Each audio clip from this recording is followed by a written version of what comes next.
dans le magasin avec Daniel Bray pour les Bonjour. skis Élan. On se voit chaque année, puis à chaque année, tu arrives avec une médaille d'or de plus d'un festival de design industriel. Encore une fois cette année, ISPO à Munich. qui est quand même la référence, mesdames et messieurs, dans le design des sports d'hiver, sports de glisse, avec le 16. Et ce ski-là, je l'ai testé. On en parlera plus tard dans l'émission. Beaucoup de nouvelles technologies, en particulier quelque chose de spécial. Il t'a apporté quelque chose pour bien nous l'expliquer, si tu veux nous l'amener tout de suite. En fait, ce qu'on a ici, là, c'est une évolution de la recherche et développement dans les matériaux que Élan a fait depuis plusieurs années. Tu sais qu'en 2006, on a introduit le Waveflex. Oui. Tu l'avais expliqué dans une émission antérieure. Oui, qui est pas loin derrière, d'ailleurs. Mais tu peux avoir, en jouant avec les matériaux, tu peux avoir la même performance, les mêmes particularités que le Waveflex, mais en faisant quelque chose avec ton matériel que la majorité ne connaissent pas. Alors, le Waveflex, c'est en fait, si on prend une feuille de papier et qu'on la plie, elle peut être beaucoup plus rigide que quand elle n'est pas pliée. Puis Exactement. Exact. Et que tu vas avoir la résistance en torsion. Mais tu peux faire ça avec une feuille de matériel plate. Vas-y, faut que tu nous le montres parce qu'il y a des gens qui vont être sceptiques. D'accord.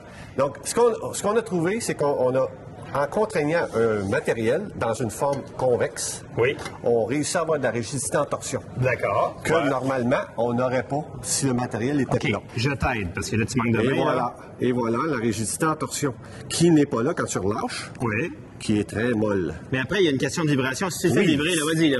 Comment être rentré, là? L'amplitude et la fréquence. Si on lâche la contrainte, l'amplitude et la fréquence changent complètement. Puis on entend. Alors, si on recule juste pour voir le ski, le phénomène s'applique au devant du ski. On va être en forme convexe sur le devant. Et à l'arrière, on va être en forme concave.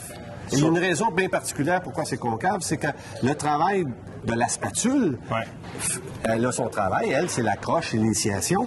Le talon, lui, c'est la sortie.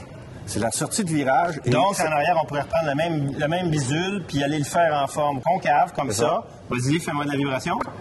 Beaucoup moins de vibration. Et quand je le relâche, si on avait une feuille titane classique, c'est ça. Voilà, beaucoup plus de vibration. Et comme la raison, tu as rigidité en torsion. Ce que ça permet, puis on l'a trouvé, c'est d'ailleurs un des éléments de nos objectifs qu'Élan s'est donné, de réduire le poids de ses skis, c'est que ça, de cette façon-là, tu peux réduire le profil. Ah ouais.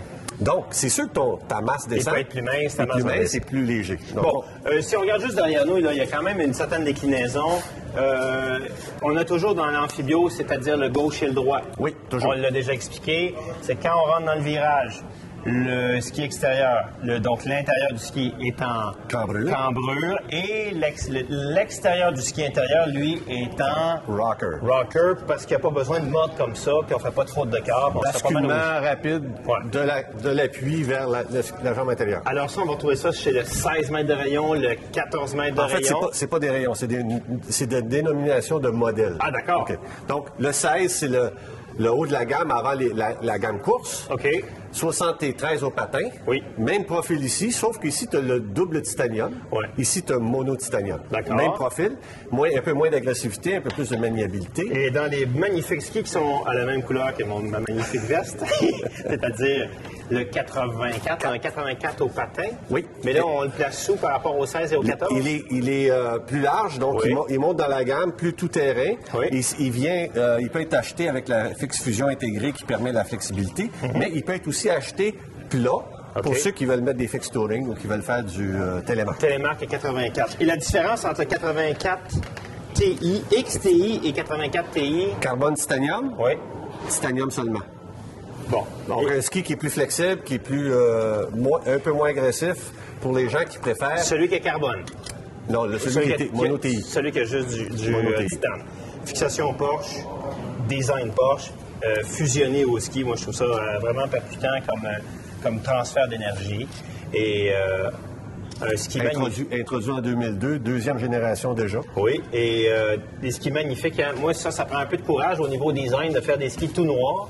Mais je peux vous dire que lors du ski test à moins 30, ça flashait sur les pistes de ski. C'est un ski masculin. Oui. Hein? Puissant, performant. On sent qu'on a un produit, juste à la texture, qu'on a un produit qui va durer une décennie. Moi, je dis tout le temps, il y a certains vélos, certaines planches à voile, certaines raquettes de tennis, les skis.